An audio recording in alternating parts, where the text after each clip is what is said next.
thousands of people start dreaming about a man who's haunted by his own mediocrity. This event gives him the fame he wants, only for the dreams and his waking life to turn into nightmares. Sophie's in the yard with her father Paul when a set of car keys falls from the sky, shattering the glass table. This baffles her, but her father doesn't seem to mind. More objects fall and Sophie suddenly floats. She begs for help, but her father just watches. She recounts this dream during breakfast with Paul and her mother Janet, mentioning that she had the same one thrice now. Paul is bothered by how passive he was in the dream and assures his daughter that he's more caring than that. Their older daughter, Hannah, passes by on her way out, but her parents remind her to babysit Sophie while he and Janet go out tonight. As Paul prepares for work later, Janet asks if he feels nervous about confronting his former colleague, Sheila, later. He thinks it'll work out, but she asks him to record the woman's reaction. The man nervously chuckles at this before leaving. Later, Paul teaches a class when two students start murmuring amongst themselves. He calls them out before proceeding with the lesson. After classes, he heads to a restaurant to meet Sheila, but the receptionist pauses as she recognizes him but can't remember where she saw him before. The man then waits for his friend and discreetly starts recording on his phone as his wife instructed. Eventually, Sheila arrives and awkwardly comments how different he looks while gesturing to his entire body. They catch up and Paul brings up the research paper she's about to publish, wondering why he's not being credited in it. He reminds her that he came up with the theory back in grad school, but she wasn't interested in it at the time. Now, she's about to publish the same research while he's writing about it as well. Confused, Sheila asks for a draft of the book, but he admits that he hasn't written anything. Instead, he begs her to credit him just so he can be more relevant, but Sheila denies him. In his car, Paul listens to the recording and laments on how pathetic he sounded. Embarrassed, he deletes it. While waiting for his wife at the theater, Paul notices a man staring at him. Soon, Janet arrives and asks how his confrontation with Sheila went. He lies that she saw his argument but hasn't resolved it. She asks if he recorded it and he says he didn't because it felt unethical. During the show, Paul remains distracted over his failure. When they step out of the theater later, one of his exes, Claire, approaches Paul, mentioning that she's been thinking of him since he keeps appearing in her dreams. She describes that despite her awful dream of losing her friend, Paul was just standing there. The man looks offended and wonders why he doesn't help out in the dream. Claire notices his reaction and assumes that he's looking for the insult in her words like he always did. She explains that her therapist suggested she reach out to him to help with her dream issues. With that idea, she asks him out to coffee. Paul agrees and Janet just rolls her eyes as the two exchange numbers. When they prepare for bed later, Janet confronts her husband about him getting flustered around Claire. Paul argues that it's normal to be that way around an ex, so his wife admits that she's worried. With that, Paul assures her that he'll only meet Claire for coffee. Paul soon meets with Claire, and the woman asks his permission to write about her strange dreams in the online magazine she works for. He agrees and jokes that she shouldn't portray him as an inadequate loser like in the dreams. He then brings up that his wife suspected that she still has feelings for him. Claire laughs at the idea before excusing herself to leave. Her reaction leaves Paul disappointed. The next day in class, Paul overhears two students discussing their dreams about him. Bothered, he heads to his friend and school dean Brett and asks if he dreamed about him. The confused dean says no and Paul leaves. During dinner that night, he gets a call from an old college friend, Richard, who mentions how his wife Carlotta and another friend shared that they both had dreams with Paul in it. The idea stuns the professor, and the shock of multiple people dreaming of him causes him to faint. Later, Paul checks his social media to find it flooded with people asking why he's in their dreams. He tells Janet that Claire's article must have directed people to his profile, and now a news outlet wants to interview him. Janet is anxious at his excitement about this and tells him not to do anything drastic. Despite her advice, he agrees to the interview and soon gets a segment on the news. This gains him popularity at school where his students are eager to ask him questions. With this in mind, Paul diverts the lesson to discuss their specific dreams. In all their dreams, Paul merely observes their tense situations. This makes the professor pause, but he continues the discussion anyway and revels in the attention. His sudden fame also leads to his daughters regarding him better, with Sophie asking him to drive her to school. Janet's career also takes a positive turn when her coworker, Chris, is also starstruck about her husband's fame. She uses this to her advantage and lands a position at a museum project. Janet shares the good news to Paul that night, and her husband also mentions that Richard finally invited them to his famous dinner parties. Even with the positive air between them,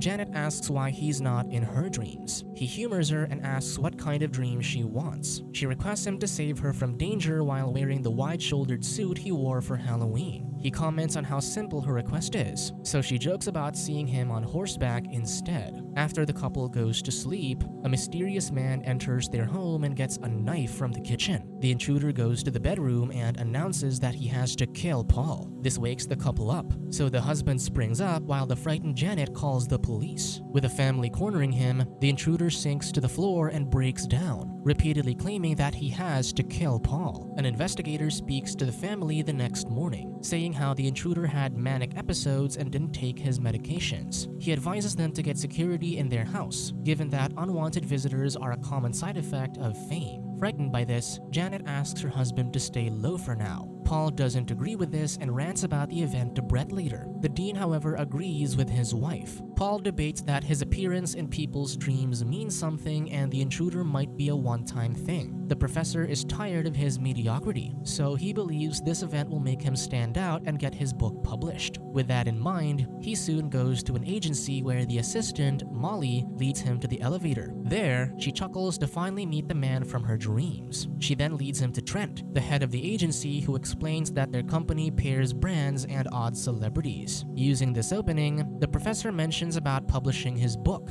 but Trent pitches about him endorsing a soft drink to cause people to dream about him with a product. Paul refuses, saying that he wants to be known as a biologist, not an endorser. With that, they brainstorm further, saying they can have the president dream of him so they can be inserted in the political audience. Again, the professor rejects this and declares that their partnership isn't working out. Desperate, Trent promises to support his book, but the professor has to keep an open mind about their ideas. After the meeting, Molly escorts him to the elevator and invites him for drinks sometime later. The man retreats to his hotel room afterwards, where he calls his wife, lying about how great the meeting was and how they regarded him as the most interesting person in the world. Janet comments how flattering it sounds, but Paul insisted that they didn't say that just to flatter him, somehow finding the insult in her comment. Just then, he overhears another voice on the line, making him suspicious. Janet assures him that it's just Chris, who came over to work on their project. Their daughters are out trick-or-treating, leaving his wife alone with her coworker at home. This clearly bothers Paul. He tries to get her attention by mentioning how the agency is planning to make the president dream of him, but Janet sweetly says he doesn't need to impress her. With that, they end the call. Feeling inadequate, he agrees to go out with Molly. He recalls that she had a dream about him, so hesitantly, the woman reveals how she dreams about having intense lovemaking with him. She describes how it's always her sitting in the living room and Paul approaching her wordlessly before the dream turns passionate. Paul is excited to finally hear about a dream where he isn't passive. As the night goes on, Molly notices people taking photos of him. Scared that rumors can start, he decides to leave. And to his surprise, Molly invites him to her apartment. They sit on the couch to relax, but Molly can't resist and indirectly asks him to reenact her dream. With this, she changes clothes and tells Paul to stand on a corner. Paul starts approaching her and she acts vulnerable. She then instructs him to take the lead like in her dreams, but he gets nervous. Because of this, Molly takes the initiative, but the sheer tension makes Paul finish instantly. Disappointed with himself yet again, he storms out, leaving Molly confused. While Paul struggles to sleep in his hotel, Sophie dreams about her father barging in and manically stomping toward her, scaring her awake. Sometime later, Paul cusses in his home when he sees a newspaper headline about Sheila's groundbreaking research that he doesn't get credit for. His breakdown scares Sophie away. Elsewhere, one of his students dreams about Paul strangling her. Another guy has a nightmare where Paul bludgeons him. The next day, Paul arrives in class to find most of his students gone. Brett reveals that students started getting violent and explicit dreams of him. Paul argues that they're only dreams and he hasn't done anything, but Brett explains that he has to listen to both sides, so he suggests getting HR involved. On the evening of Richard's dinner party, the host welcomes Paul and Molly but reveals that nobody else came. During dinner, Carlotta remains anxious around Paul and suddenly excuses herself to leave. Once she's gone, Richard explains that she had brutal nightmares about Paul and wanted to cancel the dinner since she wasn't comfortable to be around him. This is also the reason why no one else attended, so Richard urges the couple to leave. Eventually, a school counselor encourages a group of students to gradually expose them to Paul to help deal with their trauma. She insists that Paul is harmless despite the dreams. With this in mind, she signals Paul to enter the room. However, the moment he speaks, the students walk out. Defeated, he walks out but finds his car vandalized. He yells at the students, but they instead record him and heckle at him. During dinner, Paul announces that the school suspended him for the sake of the students so he'll focus on his book. Hannah asks what he did to cause the nightmares, saying that thousands of people are tweeting about it. Days later, Chris tells Janet she's out of the museum project since they don't want the nightmare scandal affecting it. The woman has no choice but to accept this. That night, Sophie tells her father that her classmates tease her about him. He tries to explain that it's not his fault, though his daughter doesn't seem convinced. Making matters worse, Janet becomes suspicious about Molly, who's been texting her husband. Paul explains that she's the assistant in the agency, but Janet dryly says he never mentioned her. Paul spends his days alone and his friends don't want to talk to him. The internet also focuses on his appearance in nightmares and his meltdown at school. He soon attends an online meeting with the agency who tells him that despite the negative attention, anti-establishment parties are interested in him. However, the professor doesn't want controversy. Trent asks him to reconsider and mentions that he's somehow famous in France. To get some air, Paul eats at a restaurant, but a waitress asks him to leave because everyone else is uncomfortable with him around. He argues that he hasn't broken any rules, so the helpless waitress leaves him alone. Instead, a burly man approaches him and calmly tells him to leave. When he refuses, the man spits on his food. Frustrated, he grabs his food and throws it at the man. This leads to Janet driving to the hospital to pick her husband up after he got beaten up. Seeing his anguish, the wife suggests doing a public apology to appease the people. Paul refuses, but she insists on doing it for their family. Given that she almost lost her job, Sophie's getting teased, and Hannah is depressed. Paul still refuses because he doesn't want their attackers to win. Janet asks if he wants his family to be miserable and he cusses at her, leading him to sleep on the couch that night. In his sleep, he dreams about being hunted, only to find that his hunter is himself. The other Paul then aims a crossbow at him and ends him. The next day, the teacher in Sophie's school informs Paul that he's not invited to the play. He asserts his right to be there, but the teacher reasons that many kids will feel unsafe. Janet tells him to agree to it, but he whines that she's never on his side. With no choice, Paul records himself and apologizes to the masses, mentioning that he himself had similar nightmares, hoping this'll make him sound empathetic. He spirals down to how miserable his life is and how he's the biggest victim of all. His family takes this negatively, and Janet tells him how insincere and self-serving the apology was. Feeling like his family has abandoned him, Paul decides to stay with Brett for a few days. However, he ends up in the basement since Brett's wife doesn't want to see him. On the day of Sophie's play, Paul decides to walk into the school and begs to see his daughter. However, the teacher rejects him and closes the door. The man tries to pull the door back, but this leads to the teacher crushing her hand. The woman exclaims that Paul attacked her while the man shouts that it was an accident, defending that he just wants to see his daughter. Within the seats, Janet and Hannah watch in embarrassment and Sophie cries on stage as several men pin her father down. Months later, an advertisement announces that after the incident at the school, people stopped dreaming about Paul. The ad then introduces a gadget called the Norio,